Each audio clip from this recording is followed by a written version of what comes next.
All right, we've got our newspaper reviewer, Chekudi Ubaja, with us this morning. Chekudi, good to see you. Good morning. Good morning, my dear Nyere. How are you doing? Very well. It's a bit cold out there, Yeah. but we thank God that we're still healthy. Everything has its time and Oh, season. sure. You know, and I know those who will be very happy at this moment. Yeah, Yes. of course, the farmers. We Chukwudi's know them. constituency. We know them. By the way, is it the weather that's responsible for the calmness this morning? You see, somebody told me the other time, Chukudi, have you talked to your doctor? You could actually be suffering from hyperactivity. So I'm trying to start reforming myself. If it is hyperactivity, then we are good. We are good with it. And I think that reform, it could be worse. necessary. Claire, we came here to review newspapers. If it's hyperactivity, we are good with it. Let's begin with the Punch. And this morning, the Punch front page is quite loaded. Quite loaded. So many things. I don't know. But let's take the lead story. The lead story is on local government autonomy, as expected. 13 states rush to hold council polls. And by the way, this story continues on page 2. But the riders come, says, Bauchi fixes LG poll for August 19, Kebbi election holds October 19, Jigawa, Imo, Anambra, Abia, Katsina, Kebbi, and Benue set for exercise. At least something is happening. And again, the protest in Kenya continues unabated, and the picture stories you see, and I almost, held my heart, but fortunately it's not in our country, it's in Kenya. One killed, journalist shot in Kenya, fresh protest, and some of the placards there, it's quite obvious what the protest is all about. But back home, the other story is trending just at the foot of the paper. Court declines MFLA's request for foreign medical trip. It's on page 7. Court remands 98 in Benue prison for violent protests. It's on pages 4 and 5. And Ganduje spent 240 million naira state funds on personal lawsuits. That's according to Kano. You want to find out details of that on page 25. This story is according to this paper. Quickly, just a little,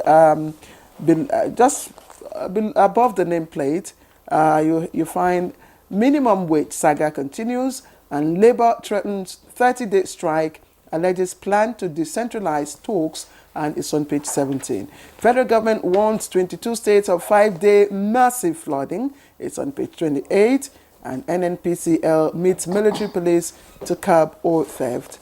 Better late than never. That story is on page 7. Food security. Reps invite CDS minister over ungoverned spaces.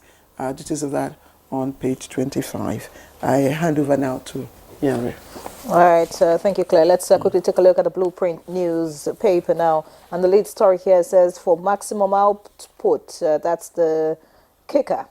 It says, Tinubu orders CDS to end oil theft, criminality in Niger Delta. The writer says, we're set to carry out the president's directive.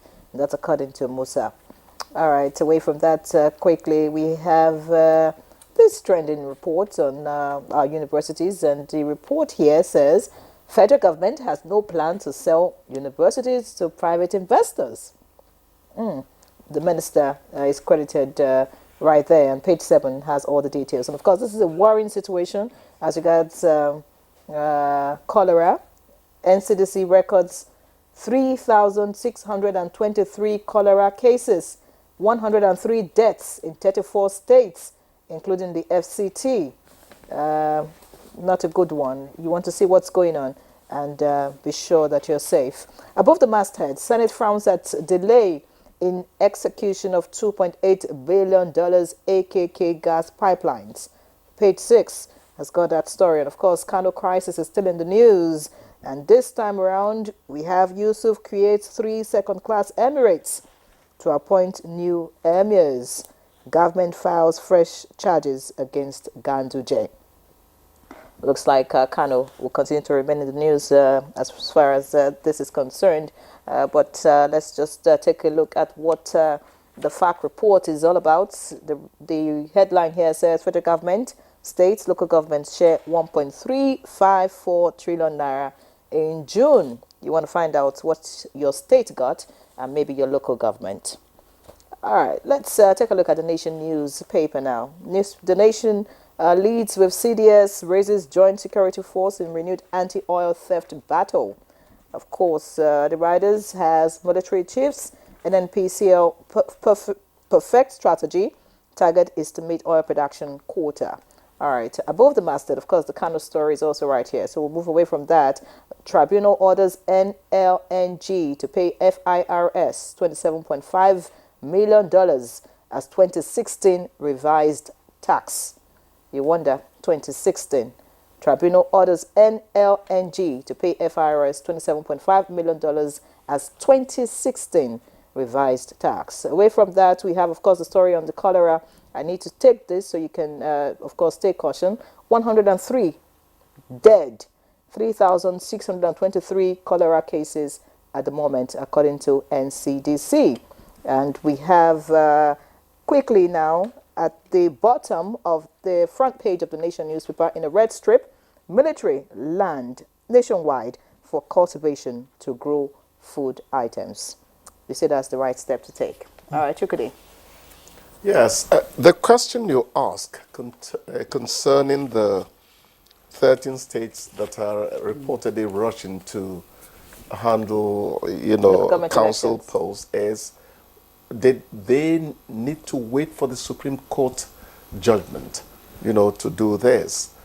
We have always frowned on a situation where the governors and the states are the lords of the manor in their different territories, and everything happens in accordance with their whim or caprice over a particular matter.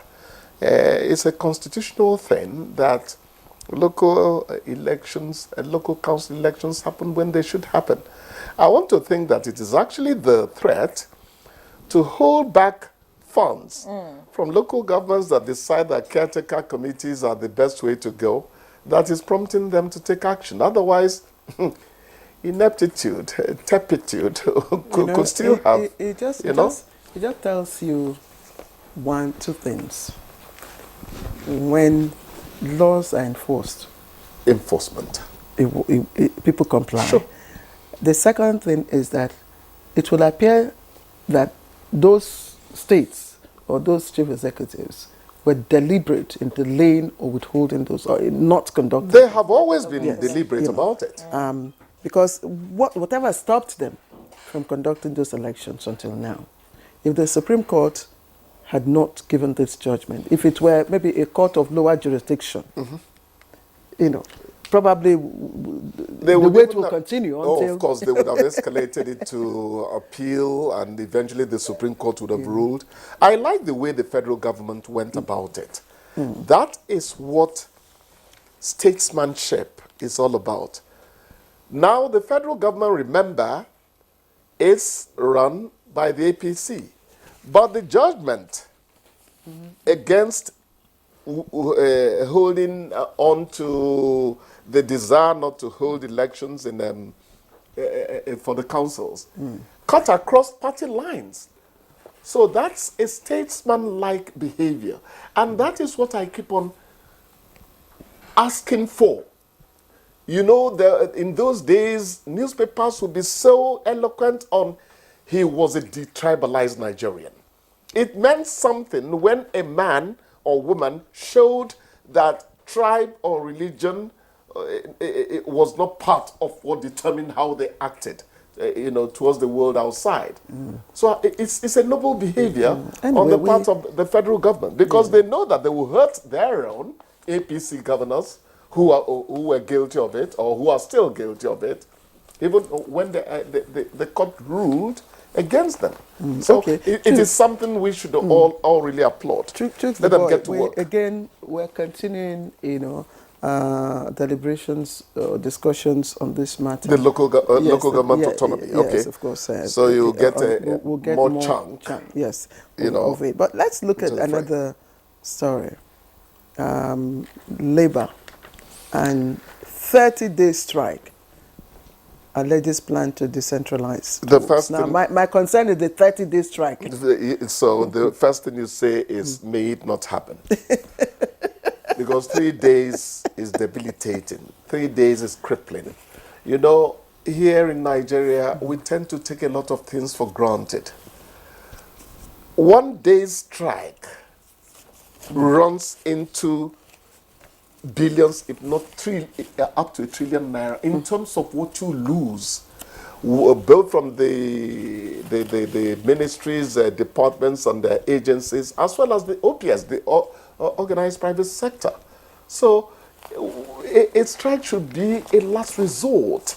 I am not knocking the heads of labor leaders and all that over the matter. I'm just saying this is the implication of not working for even a few days, let alone what? 30 days. No, Okay, and you started by saying that we hope that we better work to preempt it. Look at the crux of the matter, Henry. Ajero, that's the NLC president, says, as we are here, a joint committee of the Senate, the House of Representatives, and the Judiciary are meeting. They have decided to remove Section 34 from the exclusive legislative list to the concurrent list. And what this means, according to him, is that the state governors can't determine what to pay you, and so that there will be no minimum wage again. You cannot decide what you should earn. There are two issues that are contending. First of all, a living wage should not be something to be determined by the state or local councils or federal government alone. That's what he said. That should be across the board. That's what he said. A living wage. Thereafter,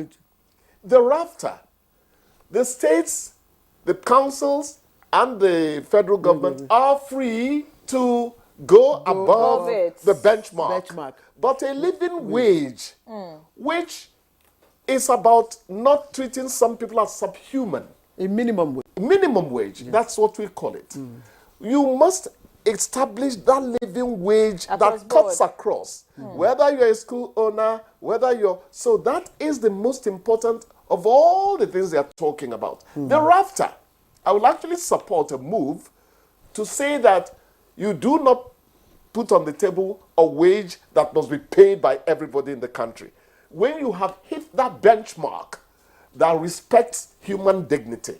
That's my take on it. Yes, listen, it says the very moment the House of Representatives and the Senate come up with such a law that will not benefit Nigerian workers, there will be their drivers and gatemen, and there will be no movement for 1 month. We cannot accept any situation where the governors and the National Assembly members will foist a slave wage on workers and force poverty on the citizens. Organized labor will not accept. Yeah, that's a aluta continua, language. You see, our prayer, like Chukwudi said, and I'm sure every Nigerian is, please, those involved in these negotiations should find a way to avert a 30-day strike. Just 1 day now. It doesn't make sense for us. It doesn't make sense. I just hope that, that strike doesn't come to pass, and I hope that Do you know how much a loaf of bread is, Henry? About 2,000. That's like the normal average kind of bread, but there's some above 2,000. the Chukwudi's kind of bread. Exactly. Which one is my kind of bread? The above 2,000 or the one below 2,000? By the way, yesterday I found that your mudu of sugar that used to sell for 2,800 naira as of last week is going for 3,500 naira. Everything is hitting the roof. So, anyways, the sky. But there's a story that interests me. It's about federal government has no plan to sell universities to private investors. Like what they say, no smoke without fire.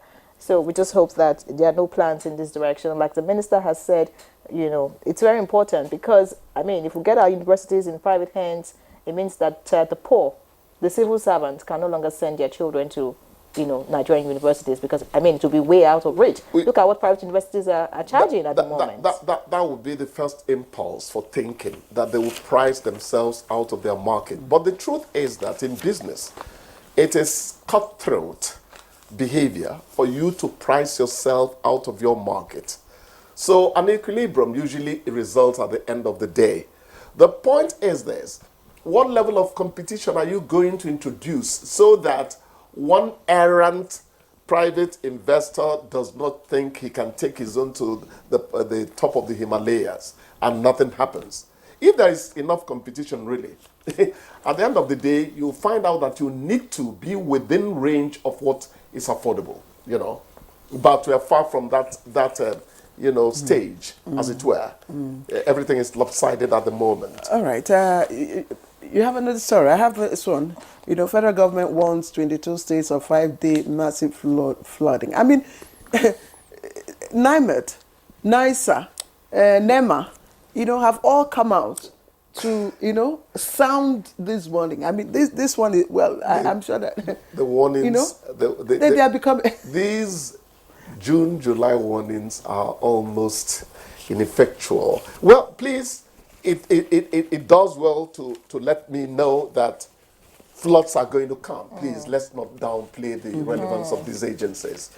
But I've always said that preemptive action, one of the southwest states, is actually now working on canals and drainages, better than many other states are going about it. No, Jigawa. These are the things we should have done right from when the last rain stopped. You need to be ready. It is not just the government. Even the culverts were not clearing. The desilting we're not carrying out. It's part of the culpability that eventually, percolates into disaster. So we should all work ahead of time. Yes, working ahead of time. Please, let's just mention this cholera case. 103 dead already, despite warnings. You not only miss becoming a medical doctor. No, I'm just concerned because, I mean, these are lives. These are people's relatives. Yes, and this could have been avoided. Okay, so it's important to talk about it. And then serious matter. I remember about last month when this started, we were just talking about 2, 3, 5, 15. Now we're talking about 103. And the warning is that with the floods that are coming in, of course, there'll be more illnesses and this cholera is going to escalate. So dirty water. And the need for people to, maintain good hygiene. I mean, that's basically the cause factor. The causative factor for cholera. Yeah, once you're surrounding and then you're not, you don't wash your hands. We've all stopped washing our hands as frequently as exactly. COVID mandated us. The man who does not have a history of regular stomach ache is the man that washes his hands regularly. All right, Chukwudi, we are told, of course, we don't have to be told, our time is up. And as always, we thank you for coming to give value, to this report. Thank you, and have a good day. You too. You're watching Good Morning Nigeria. Please don't go away. We promise you a robust conversation when we come back.